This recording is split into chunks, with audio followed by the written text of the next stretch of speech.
Já, íslenska landslið mætt á loka áfangastað. Þeir hafa nú verið nokkrir áfangastaðir núna síðustu vikurnar. Jú, þeir hafa verið það. Búin að bíða svolítið lengi eftir þessu. Nú erum loksins komnir og gríðarlega spenntur og hópurinn er spenntur og þetta verður gaman. Lentu í seint í gærkvöldi, komið hérna klukkutíma akstur á hótelið í Katowice. Hvernig ferum liðið hérna svona? Hver er fyrstu viðbrögð? Bara mjög flott sko.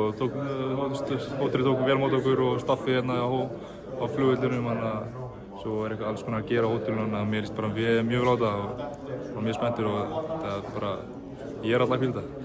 Liftingasalir og leikmannalounge. Já, það er alls konar hérna. Já, þetta er gæði. Með hverjum eru á hótelið hérna? Ég er bara á Pólandi held ég. Já, og það er einhverju barber hérna og þetta er... Ha? Já. Getur verið klippingu á hótelinu. Þannig að ef leikmenn eru ekki vel klipptir í fyrsta leika þá er það... Já, getur bandaði klippingu og þetta ekki fara neitt.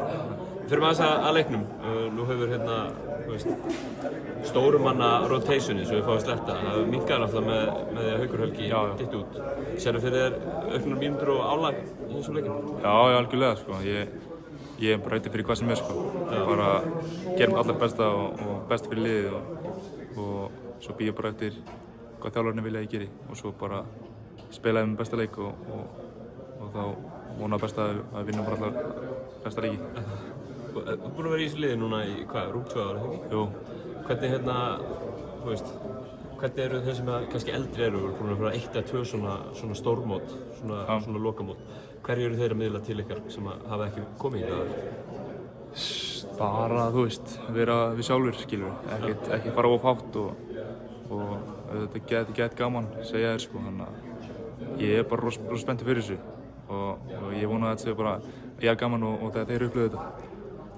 Leikplan fyrir fyrsta leik móti Íslands? Að vinna.